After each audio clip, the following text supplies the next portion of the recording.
একই একই বিষয়গুলোর অ্যারাউন্ডেই আপনাদের প্রশ্নগুলো।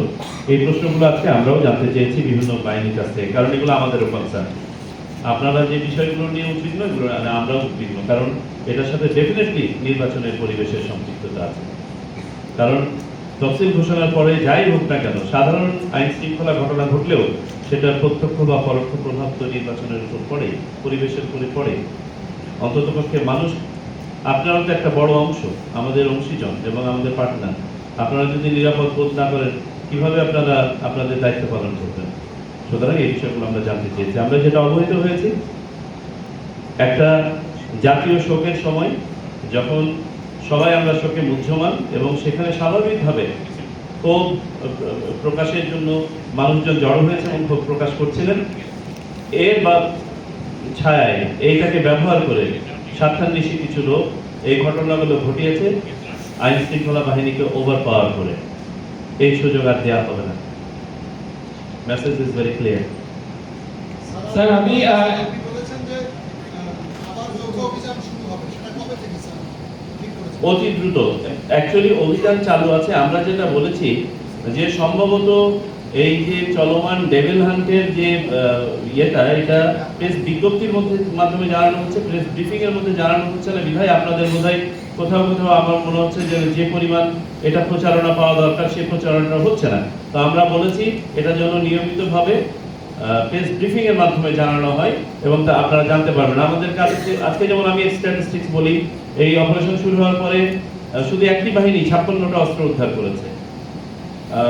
আপনার প্রচুর পরিমাণে অ্যারেস্ট হচ্ছে। অন অ্যান অ্যাভারেজ প্রতিদিন 2000 জন সন্ত্রাসী গ্রেফতার হয়েছে, অন অ্যান অ্যাভারেজ প্রতিদিন, যেদিন থেকে শুরু হয়েছে 13 তারিখ থেকে আজকে পর্যন্ত।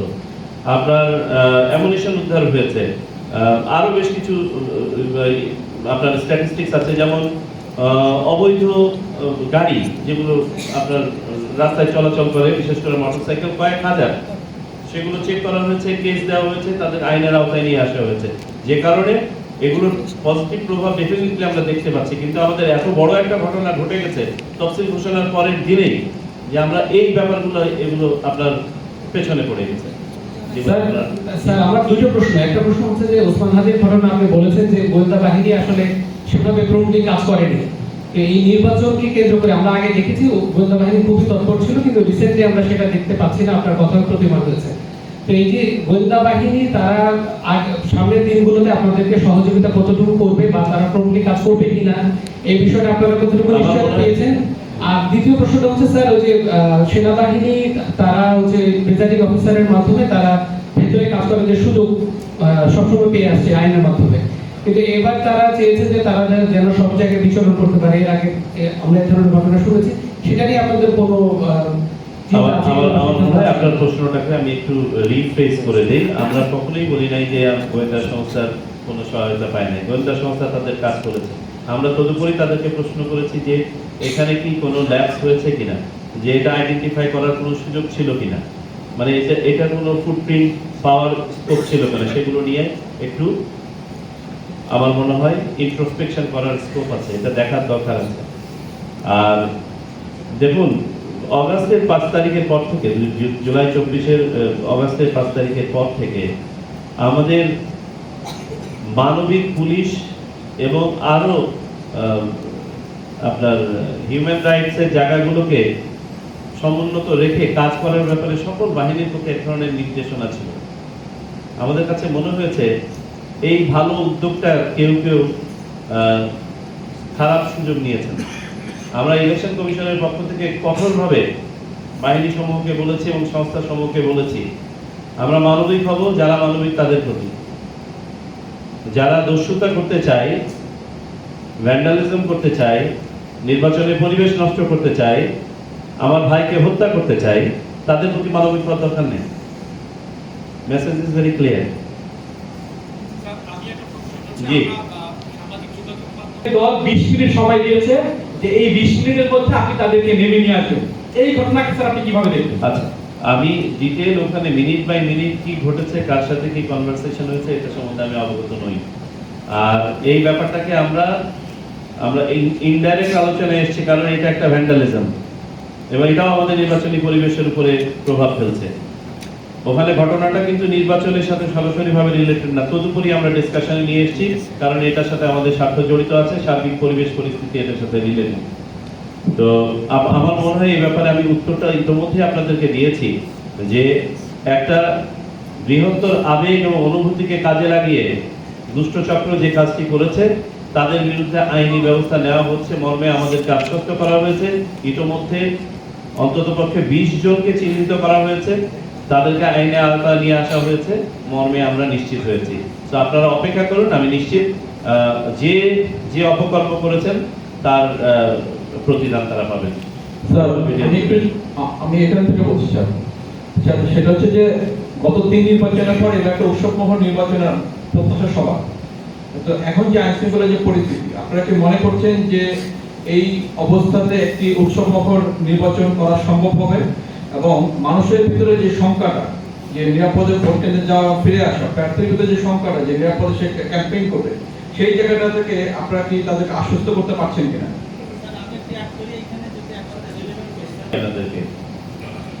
আমি জানি না আপনাকে কে কে বলেছে এবং কোন মূল্যায়ন থেকে বলেছে, সেটা ভিন্ন কথা।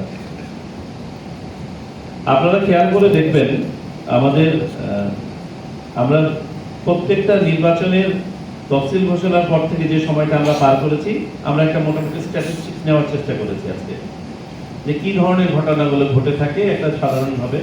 সেদিক থেকে আমরা বলবো যে একটা বড় ঘটনা আনফরচুনেটলি ঘটে গেছে, শহীদ ওসমান হাদির হত্যাকাণ্ড, যে কারণে আমাদের পুরো ব্যাপারটা এত বেশি ওভারপাওয়ারিং ছিল, পুরো জাতি আমরা সেকেন্ড হয়ে গেছি। তো সেটার জন্য আমাদের কাছে ডেফিনেটলি এটা একটা বড় ঘটনা, এবং এটা তো আইন শৃঙ্খলা পরিস্থিতি সার্বিকভাবে একটা প্রভাব ফেলেছে। মাঠ পর্যায়ে যদি আপনারা দেখেন, জেলা উপজেলা পর্যায়ে জেনারেলি স্পিকিং, আমি আবারও রিপিট করি, এবারে আমরা খেয়াল করেছি যে আচরণবিধি প্রতিপালনের ক্ষেত্রে রাজনৈতিক দলগুলো জেনারেলি অতীতের চেয়ে বেশি সতর্ক, যেটা একটা ভালো লক্ষণ। দলের ভিতরে একাধিক দলের মাঝে এলবো স্পেসিং, ঝুট ঝামেলা এগুলো আছে, কিন্তু সার্বিকভাবে যদি আমরা বলি আইন শৃঙ্খলা পরিস্থিতি নিয়ন্ত্রণে অবশ্যই আছে।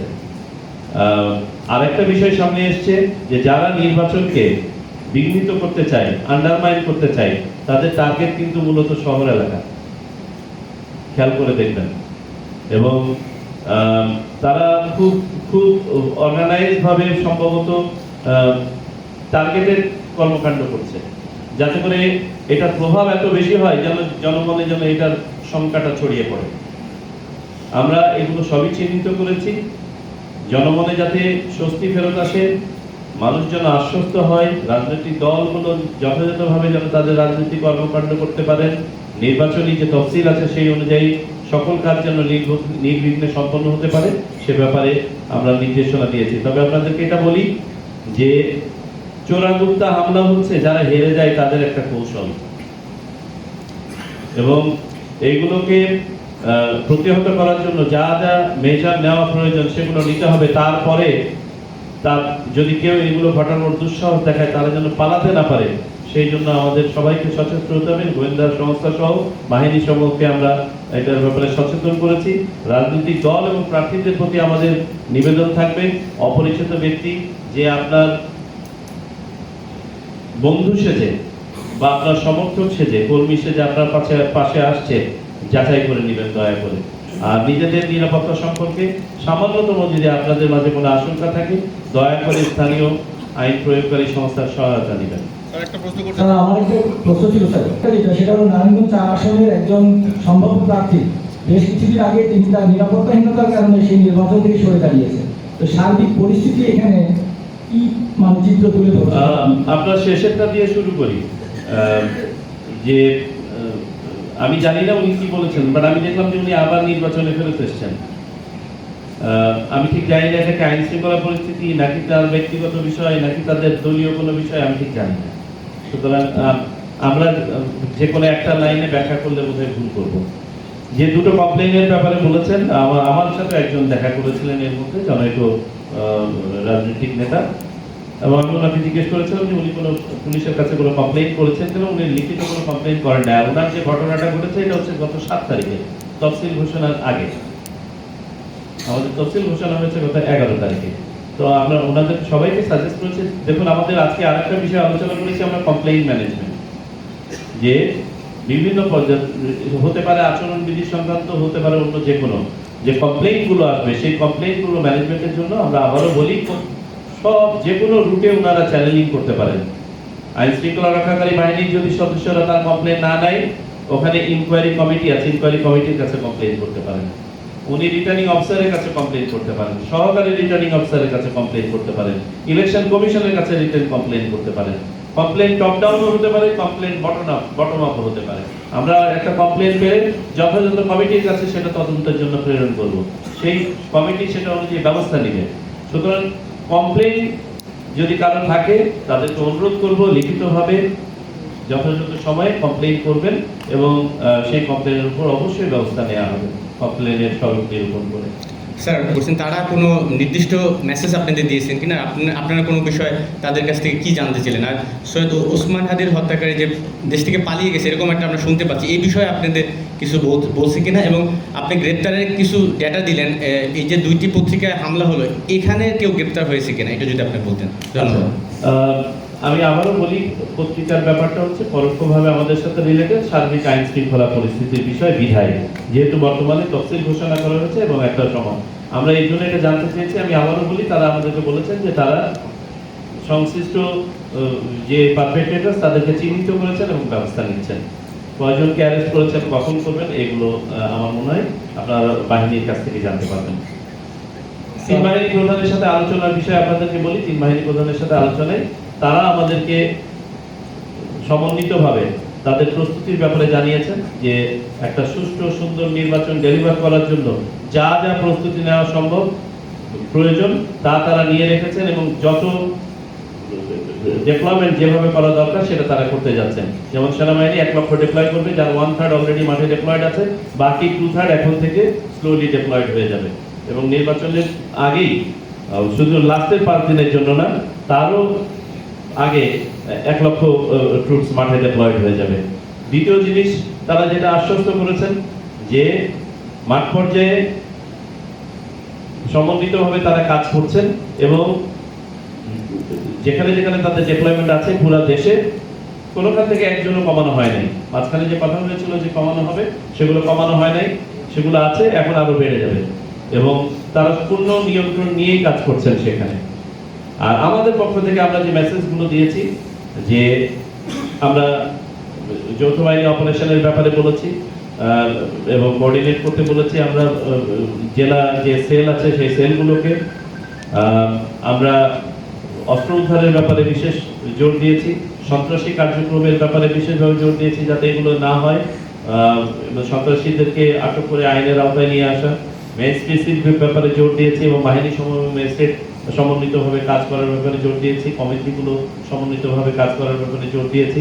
স্থানীয় পর্যায়ে কমান্ড কন্ট্রোল কোঅর্ডিনেশনের ব্যাপারগুলো নিয়ে আমরা আলোচনা করেছি যে বাহিনী স্ব কমান্ডে কাজ করবে, কিন্তু সমন্বয়টা হবে ওই যে সমন্বয় সেল আছে সেই সমন্বয় সেলের মাধ্যমে। আর নিয়ন্ত্রণের ব্যাপারটা থাকবে হচ্ছে অপারেশন অনুযায়ী।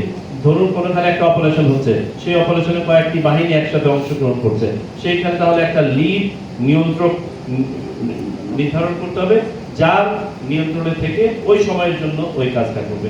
এই সব বিষয়, কিছু টেকনিক্যাল বিষয় আর কিছু সার্বিক বিষয় নিয়ে তাদের সাথে আমাদের আলোচনা হয়েছে।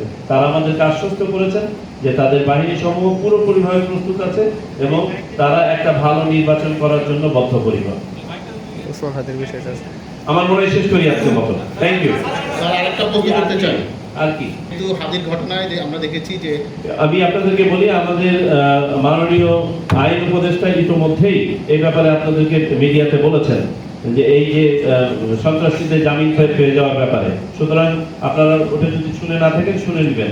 আমি নিশ্চিত এই ব্যাপারে সবাই অবগত আছেন। তবে আবারও একটা কথা বলি, আমরা আদালতের উপরে তো আমরা কথা বলতে পারি না যে অমুককে জামিন দিবেন না দেবেন, এটা আদালতের এখতিয়ার। আমাদের দায়িত্ব হচ্ছে সন্ত্রাসীদেরকে অ্যারেস্ট করে আইনের হাতে সোপর্দ করা। স্যার তফসিল ঘোষণার এক সপ্তাহ বেশি সময় হয়ে গেছে, আপনারা এর মধ্যে 2 দফা আইন শৃঙ্খলা বাহিনীর উচ্চতর কর্মকর্তাদের সঙ্গে বসলেন, সার্বিক পরিস্থিতি তো জানেনি। এই নির্বাচনের পরিবেশ আপনারা এখন কেমন দেখছেন, আপনাদের মূল্যায়নটা কি? আর ওই যে জ্যাবের একটা প্রশ্ন করেছিল যে উৎসবমুখর পরিবেশে নির্বাচনের কথা মাননীয় প্রধান উপদেষ্টাও বলেছেন, আপনারাও বলেছেন, আজকের মূল্যায়নে আপনারা কি দেখেন? উৎসবমুখর পরিবেশ কতটুকু থাকবে, আর আজকে পর্যন্ত নির্বাচনের পরিবেশ কেমন? ধন্যবাদ। আমি যদি একটু রেটোরিক্যালি বলি, ধরেন একটা বড় উৎসবের সময় একটা দুর্ঘটনা ঘটে গেল, তখন কি উৎসবের আমেজ ব্যাহত হয় না? আমাদের তো তাই হয়েছে জাতীয়ভাবে, শহীদ ওসমান হাদির হত্যাকাণ্ডটা। এখন আমাদেরকে এইটাকে এই শোকটাকে শক্তিতে পরিণত করে সামনে এগিয়ে যেতে হবে। যারা আমাদের উৎসবের পরিবেশকে বিঘ্নিত করতে চান তারা ব্যর্থ হবে, উৎসবের পরিবেশ ফেরত আসবে। Thank you. আমার মনে হয় আমরা শেষ করি। ধন্যবাদ।